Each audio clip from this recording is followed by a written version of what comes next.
बिस्मिल्लाहिर्रहमानिर्रहीम।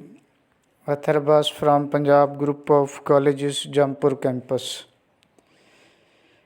तो बच्चे मेरे, आज हम फर्स्ट ईयर फिज़िक्स के लेक्चर नंबर 4 का आगाज़ करने जा रहे हैं। लेक्चर नंबर 4 है प्रीफिक्सेस। इस प्रीफिक्सेस को पढ़ने से पहले हम लोग अपना लास्ट के लेक्चर को रिवाइज करेंगे, जिसमें हमने एसआई यूनिट के बारे में डिस्कस किया था। बच्चे मेरे, सिस्टम 3 तरह के होते हैं।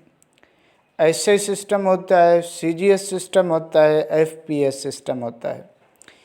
इन्हीं सिस्टम की बिहाफ पे किसी भी क्वांटिटी के 3 तरह के यूनिट होते हैं। तो उनमें से मोस्ट इम्पॉर्टेंट यूनिट हमारे पास कौन से होते हैं बेटा? एसआई यूनिट होते हैं। हमने बेस क्वांटिटीज़ को पढ़ा तो देखा कि बेस क्वांटिटीज़ के जो यूनिट्स होते हैं, बेस यूनिट, वो कितना है मेरे बेटे? उनकी तादाद 7 होती है। हमने सप्लीमेंट्री यूनिट्स देखे, कितना थे मेरे बेटे? 2 थे। बाकी जितने भी यूनिट्स थे वो क्या थे बेटा? ड्राइव्ड यूनिट्स थे। ये वो चीज़ें होती हैं जो हमें याद करनी पड़ती हैं, हमें न्यूमेरिकल्स के अंदर काम आते हैं, एमसीक्यूज़ हम इससे सॉल्व किया करते हैं। आज भी हमारे पास इसी टाइप का एक सीखने का लेक्चर है। मैं कहता हूँ फर्स्ट चैप्टर के जितने भी लेक्चर्स होंगे उसमें हम लोग सीखेंगे। हम याद करने की बातें यहाँ पे बहुत कम मिलती हैं, लेकिन यहाँ पे सीखने की बातें बहुत सी हैं। भाई, हमारे पास आज का जो लेक्चर है हम उसमें कंपेयर करेंगे 2 चीज़ों को। एक मेरे बेटे प्रीफिक्सेस क्या होता है, दूसरा साइंटिफिक नोटेशन क्या है। First of all we will define prefixes. Prefixes को जब डिफाइन किया जाता है तो बेटे हम कहते हैं द वर्ड्स आर लेटर्स। पहली बात यह कि प्रीफिक्सेस कोई हरूफ या अल्फाज होते हैं। वर्ड्स आर लेटर्स, ये हरूफ हो सकते हैं, ये अल्फाज हो सकते हैं, added before the SI unit, जो एसआई यूनिट से पहले इस्तेमाल होते हैं। यहाँ पे लफ्ज़ ज़हन में रखना है कि जो प्रीफिक्स इस्तेमाल होता है वो हमेशा यूनिट से पहले। लफ्ज़ इस्तेमाल किया गया बिफोर। बिफोर का मतलब क्या है बेटा? पहले। यानी कि हमारे पास जो प्रीफिक्स होगा वो एसआई यूनिट से पहले इस्तेमाल होगा। अब मेरे बेटे, हमारे पास बहुत से मिसालें हैं प्रीफिक्स की, जैसा कि मिली आ जाता है, सेंटी है, किलो है, मेगा है, गैगा है। बहुत सी एग्जांपल्स हैं मेरे बेटे प्रीफिक्सेस के।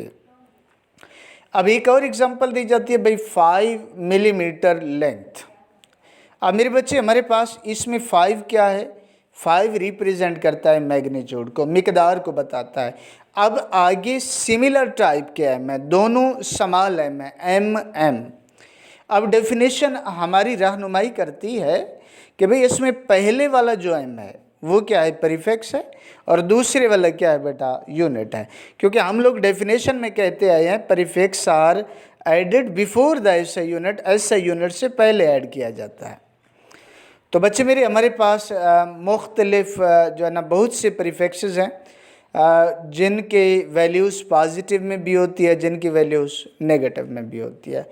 ये जो प्रीफिक्सेस हैं ये एमसीक्यूज़ के तौर पर इस्तेमाल होते हैं, तो इनकी वैल्यूज़ को आप लोग को याद करना होगा। पहले 10⁻1 कौन सा प्रीफिक्स होता है? डेका, और इसका सिंबल क्या है? डी है। 10⁻2 हेक्टर भी बोलते हैं, इसे हेक्टा भी कहा जाता है, कैपिटल एच से रिप्रेजेंट किया जाता है। 10⁻3 किलो कैपिटल के से, 10⁻6 मेगा कैपिटल एम से, 10⁻9 गीगा कैपिटल जी से, 10⁻12 टेरा कैपिटल टी से, 10⁻15 पीटा कैपिटल पी से, 10⁻18 एक्सा कैपिटल ई से। इसी तरह मेरे बेटे हमारे पास नेगेटिव भी कुछ होते हैं। 10⁻⁻1 डेसी, डेसी को मोस्टली स्मॉल डी से रिप्रेजेंट किया जाता है, लेकिन बाज़ औक़ात कैपिटल डी से भी रिप्रेजेंट किया जाता है। सेंटी 10⁻⁻2 सेंटी स्मॉल सी से रिप्रेजेंट किया जाता है। 10⁻³ मिली स्मॉल m से रिप्रेजेंट किया जाता है। 10⁻⁻6 माइक्रो, अब इसका जो सिंबल होता है इसे कहते हैं म्यू, और ये u की फॉर्म का होता है, लेकिन इसकी एक डंडी हम बढ़ा देते हैं जिससे हम लोग क्या कहते हैं, म्यू पढ़ते हैं। 10⁻⁻6 माइक्रो सिंबल क्या है, म्यू।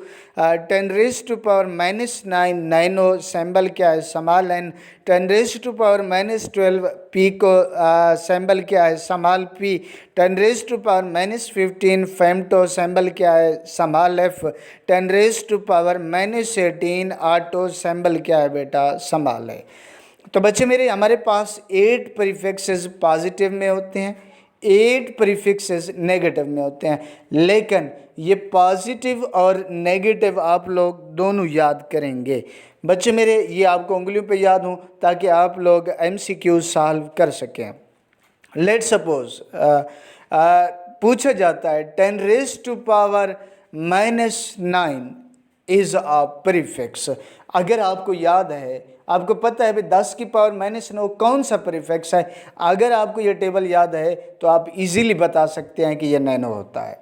10⁻⁻15 का पूछते हैं तो आप कहते हैं ये फेमटो होता है। तो इसका मतलब आपको ये याद करना पड़ेगा ताकि आप ऑब्जेक्टिव सॉल्व कर सकें, ताकि अगर न्यूमेरिकल के अंदर कोई इस तरह का प्रीफिक्स दिया गया आप उसे इजीली सॉल्व कर सकें। अच्छा मेरे बेटे, हमारे पास कुछ 1-2 एग्जाम्पल मैंने यहाँ पे ऐड की हैं। लेट सपोज हमारे पास एग्जाम्पल दी गई है 5.2 मल्टीप्लाइड बाई 10⁻⁻3 मीटर। हमने इसे सॉल्व करना है, कोई मुश्किल नहीं है, हमने इसे प्रीफिक्स फॉर्म में लिखना है। क्या करना है मेरे बेटे, अगर हमें पता है भाई -3 10⁻³ मिली के बराबर है तो हम स्मॉल m यहाँ पे पुट कर सकते हैं। इसी तरह प्रीफिक्स दिया जाता है, आप उसकी पावर लिखना चाहते हैं। लेट सपोज दिया गया है 5.7 मल्टीप्लाइड बाई 10⁻⁻5 किलोमीटर। अब किलो क्या है, प्रीफिक्स है, किलो की वैल्यू आपको पता है भाई 10⁻³ होती है, यहाँ ऐड कर दें तो आप इसको इजीली सॉल्व कर सकते हैं। तो बच्चे मेरे प्रीफिक्स को ज़हन में रखना है, याद करना है, ताकि आप ऑब्जेक्टिव न्यूमेरिकल शॉर्ट क्वेश्चन को सॉल्व कर सकें। अब मेरे बेटे हमारे पास इसी का हम रिलेट दूसरा इसका शॉर्ट क्वेश्चन होता है भाई साइंटिफिक नोटेशन क्या है। पहले हम इसको डिफाइन करते हैं साइंटिफिक मेथड। असल में साइंटिफिक नोटेशन एक मेथड होता है, साइंसी तरीक़ाकार in which numbers are expressed in standard form और पावर ऑफ 10। भाई ये एक ऐसा तरीक़ाकार होता है जिसमें नंबर को पावर ऑफ 10 में लिखा जाता है। वहाँ पे पावर ऑफ 10 को सिंबल में लिखा जाता था, लेटर्स में लिखा जाता था। यहाँ पे हम क्या करते हैं बेटा कि जो नंबर्स होते हैं उनको पावर ऑफ 10 की शक्ल में लिखते हैं। जैसा कि मेरे बेटे हमारे पास एक एग्ज़ाम्पल है 134.7। जब ये सिंपल 134.7 है ना तो ये प्रीफिक्स नहीं है। जब तक आप इसे प्रीफिक्स ये जो ना स्टैंडर्ड फॉर्म नहीं है, ये साइंटिफिक नोटेशन नहीं है। जब तक ये पावर की शक्ल में नहीं लिखा जाएगा ना तब तक ये साइंटिफिक नोटेशन नहीं होगा। अब मेरे बच्चे हमारे पास हमने इसे लिखना है साइंटिफिक मेथड के मुताबिक।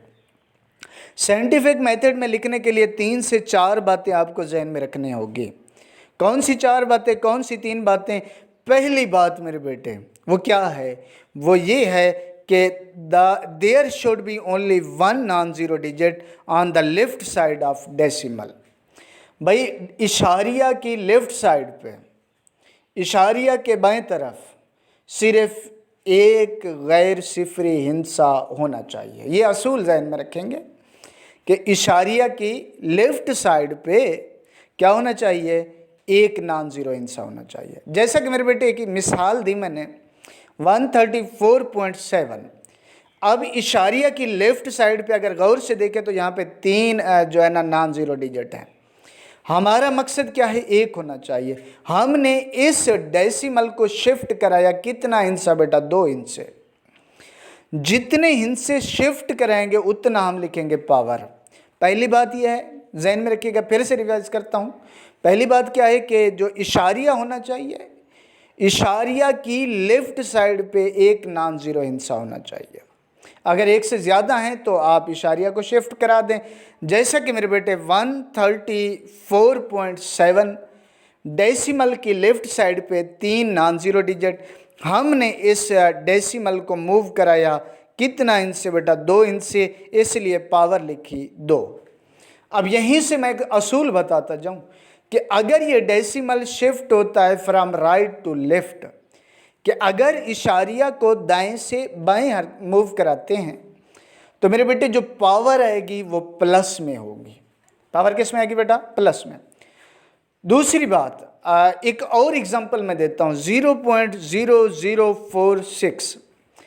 अब बेटे हमारे पास हमारा असूल वो हमारे बात जहन में है कि जो डेसिमल है वो नॉन ज़ीरो डिजिट के बाद होना चाहिए, एक नॉन ज़ीरो डिजिट के बाद। अब यहाँ पे हम क्या करते हैं, इस डेसिमल को शिफ्ट कराते हैं 3 इंच से। अब हम क्या करते हैं, लेफ़्ट टू राइट मूव करा रहे हैं। इसलिए हम क्या करते हैं मेरे बेटे, जब लेफ़्ट टू राइट मूव कराते हैं तो जो पावर होती है वो किस में लगाते हैं बेटा? माइनस के अंदर। तो यहाँ से ये बातें जहन में रखिएगा कि पहली बात यह है कि इशारिया एक नॉन ज़ीरो इंच के बाद अगर इशारिया शिफ्ट होता है राइट टू लेफ़्ट तो पावर प्लस में आएगी, इशारिया शिफ्ट होता है लेफ़्ट टू राइट तो पावर माइनस में आएगी। अगली बात बेटा, एक और अहम बात यह है कि एक एग्जांपल दी हुई है 234.5 किलोमीटर। पहले तो आप वही असूल अपना इशारिया को मूव कराएं, शिफ्ट कराएं 2 इंच से, तो ये बन जाएगा 2.345 मल्टीप्लाइड बाय 2 इंच से शिफ्ट किया था, इसलिए पावर 2 7 आ गया किलोमीटर। अब यहाँ पे ये बात जहन में रखिएगा कि किलो और पावर, यानी कि किलो क्या है, परिफिक्स और पावर एक साथ इस्तेमाल नहीं हो सकते, इसलिए हमने क्या किया बेटा, किलो की वैल्यू पुट कर दी 10⁻³ पावर। जब दो चीज़ें मल्टीप्लाई हो रही हों तो पावर क्या होती है, ऐड होती हैं। 2 + 3 5 हो जाएगा। तो इस तरह हम लोग इसको सॉल्व किया करते हैं। तो ये था मेरे बेटे प्रीफिक्सेस और साथ हमारे पास साइंटिफिक नोटेशन। उम्मीद है कि आप लोगों को बहुत अच्छे से समझ आ गया होगा। ये 4 असूल जहन में रखेंगे। पहला असूल कि जो इशारिया है वो एक नॉन ज़ीरो इंच के बाद अगर राइट टू लेफ़्ट तो पावर प्लस में, लेफ़्ट टू राइट तो पावर माइनस में। और आखिरी असूल ये है कि प्रीफिक्स और पावर एक साथ इस्तेमाल नहीं हो सकते, तो हम क्या करते हैं, वहाँ पे प्रीफिक्स की वैल्यू पुट करके उसे सिंपली सॉल्व कर देते हैं। उम्मीद है कि आप लोग को ये बातें समझ आ गई होंगी।